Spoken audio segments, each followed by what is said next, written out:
ইসলামী bank কি বাংলাদেশে আছে আর এই ব্যাংক থেকে লাভ গ্রহণ করা যাবে? এটা একটা বিগ কোয়েশ্চেন, হিউজ কোয়েশ্চেন। এটা মানে এই কোয়েশ্চেন যে মানে প্যারামাউন্ট কোয়েশ্চেন, পাহাড় সম প্রশ্ন। বাংলাদেশে ইসলামী ব্যাংক আছে কিনা এটা যারা শরিয়া বোর্ড চালায় তাদেরকে জিজ্ঞেস করা দরকার। এবং কানে কানে আমাকে অনেকে বলছে প্রবলেম আছে, শরিয়া বোর্ড যারা চালায়, শরিয়া বোর্ড একেবারে বিগ বিগ বিগ বিগ যারা শর্ট, বিগ শর্ট, তারা আমাকে কানে কানে বলছে শেখ এখানে কিন্তু প্রবলেম আছে। অতএব যারা চালান তারা আল্লাহকে ভয় করুন, যারা চালান তারা আল্লাহকে ভয় করুন, এক নম্বর কথা। দুই নম্বর কথা হলো এটা ভাই আখাফুদ্দরার আইন, মন্দের ভালো। 3 নম্বর প্রশ্ন বলছেন, শেখ ইসলামী ব্যাংকে গচ্ছিত টাকা যার মুনাফা সংসার চালানোর একমাত্র মাধ্যম, গচ্ছিত টাকা থেকে মুনাফা যদি ফিক্সড ডিপোজিট হয় তাহলে জায়েজ নয়। ফিক্সড ডিপোজিট মানে যেটা সুদি ব্যাংকে থাকে, লাভ লস ওরা বোঝে না, আপনাকে বাৎসরিক এত পার্সেন্টেজ দেবে অথবা মান্থলি এত পার্সেন্টেজ আসবে, এটা সুদ। সে ইসলামের লেভেল লাগে ইসলামী ব্যাংক হোক অথবা সাধারণ ব্যাংক হোক অথবা কোনো ব্যক্তি হোক, আমাকে এত টাকা দেন, আমি ব্যবসা করব, আর আপনাকে আমার লভ্যাংশ থেকে আপনি মাসের মাস 5,000 টাকা দেব, তাহলে সুদ। কী করে জান লভ্যাংশ যদি 5,000 কিছুই না হয়, যদি লস খেয়ে যায়, হ্যাঁ অনেক বেশি ইনকাম হচ্ছে, আপনাকে 20,000 দিতে পারবে কিন্তু 5,000, তাহলে না না না, এটা চলবে না, জায়েজ না, এটা সুদ। প্রিয় ভাইরা, গুরুত্বপূর্ণ একটা প্রশ্ন। ইসলামী ব্যাংক বলতে বাংলাদেশে এখন অনেকগুলো ইসলামী ব্যাংক আছে। এই ইসলামী ব্যাংকগুলোতে টাকা রেখে আমরা তার লভ্যাংশ ভোগ করতে পারবো কিনা, এ বিষয়ে ওলামায়ে কেরামের একাধিক মত আছে। কিছু ওলামায়ে কেরামের গবেষণা অন্তে তারা বলেন যে ইসলামী ব্যাংকগুলো আমাদের দেশের পরিসরে কেন্দ্রীয় ব্যাংকের অধীনে থাকতে হয়, দেশের প্রচলিত নিয়মকানুন মেনে চলতে হয়, যার কারণে এবং অনেক ক্ষেত্রে সদিচ্ছার অভাব বা ঘাটতি থাকার কারণে পরিপূর্ণ ইসলামিক না। যেহেতু পরিপূর্ণ ইসলামিক না, অতএব সেখানে টাকা রেখে সেটার লভ্যাংশ খাওয়া জায়েজ হবে না। এটা হলো কিছু আলেমদের মত। এর বিপরীতে অন্য ওলামায়ে কেরাম বলেন, যেহেতু আমাদের সমস্ত ইসলামী ব্যাংকগুলোর শরিয়া বোর্ড আছে এবং সে শরিয়া বোর্ডে গ্রহণযোগ্য ওলামায়ে কেরাম বসে আছেন, তাদের দায়িত্ব হলো এটা ইসলামী পদ্ধতিতে চলছে কিনা মনিটরিং করা, পরামর্শ দেওয়া। তো সেক্ষেত্রে ওলামায়ে কেরামের এই শরিয়া বোর্ডের উপরে আস্থা রেখে তারা কি করছেন না করছেন ওই দায়িত্ব আমার না। আমি ওলামায়ে কেরামের শরিয়া বোর্ডের প্রতি আস্থা রেখে সেখান থেকে লভ্যাংশ খেতে পারি। দুইটা মত পেলাম কিনা? যারা ব্যাংকের সদস্য তারা এই ব্যাংকের সুদের বিরুদ্ধে ফতোয়া দিতে পারবে না। পারবে? সৌদি আরবের ফতোয়া বোর্ডকে জিজ্ঞেস করুন। বর্তমান প্রচলিত যে কোনো ব্যাংকে যদি সুদ আছে, এই সুদ আপনার জন্য হারাম, এই প্রফিট আপনার জন্য হারাম, এটা চলবে না। ফতোয়া যেই যত দিক না কেন, যেই ফতোয়াবাজি করুক না কেন, এই ফতোয়া চলবে না।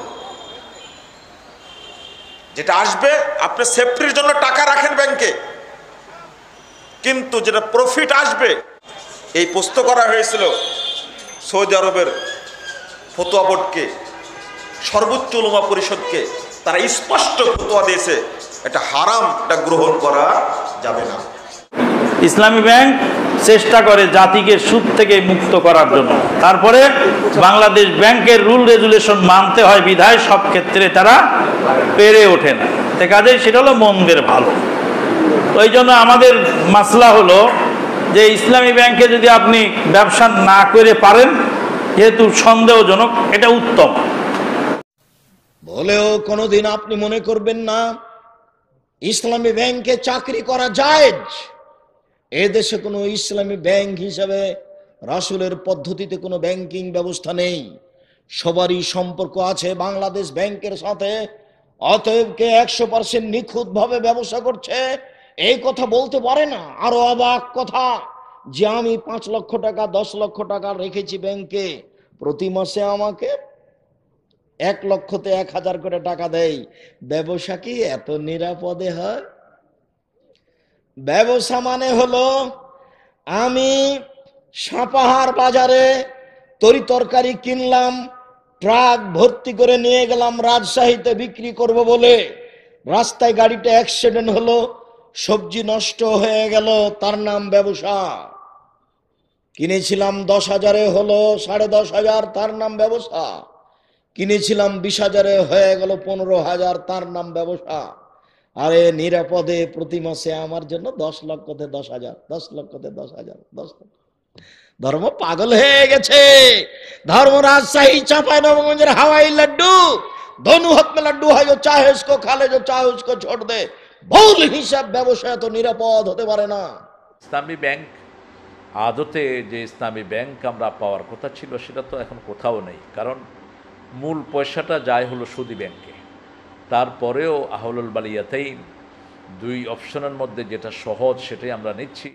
তো এখন এই ইসলামী ব্যাংকগুলোতে ডিপোজিট রেখে ইসলামী ব্যাংকগুলোর যে মুদারাবা অ্যাকাউন্ট আছে, সেই মুদারাবা সেভিংস অ্যাকাউন্টে টাকা রাখলে সেখান থেকে লভ্যাংশ আসে, সেই লভ্যাংশ ভোগ করা এটি বৈধ হবে কিনা। তো প্রিয় ভাই, এই ব্যাপারে আসলে ওলামায়ে কেরামের মতামত বিভিন্ন রকমই পাওয়া যায়। আমি এক্ষেত্রে ফতোয়ার ভাষায় কথা না বলে, আমি মাসআলার ভাষায় কথা না বলে আমি পরামর্শের কথা বলতে চাই।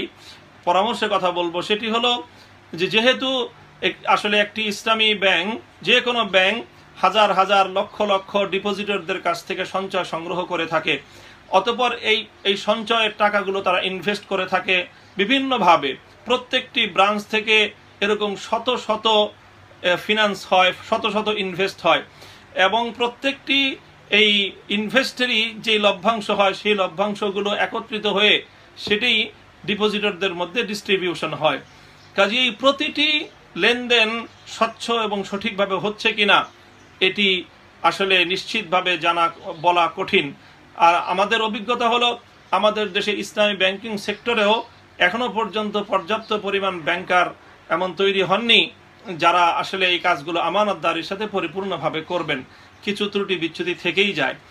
কাজেই এই জন্য কারো পক্ষে যদি সম্ভব হয় ব্যাংকে কোনো ডিপোজিটের লভ্যাংশ ভোগ করা ছাড়া অন্য ব্যবসা বাণিজ্য ইত্যাদির মাধ্যমে সে তার জীবিকা নির্বাহ করবে, তাহলে এই ধরনের, যেহেতু এখানে কিছুটা সংশয় এবং সন্দেহের অবকাশ রয়েছে,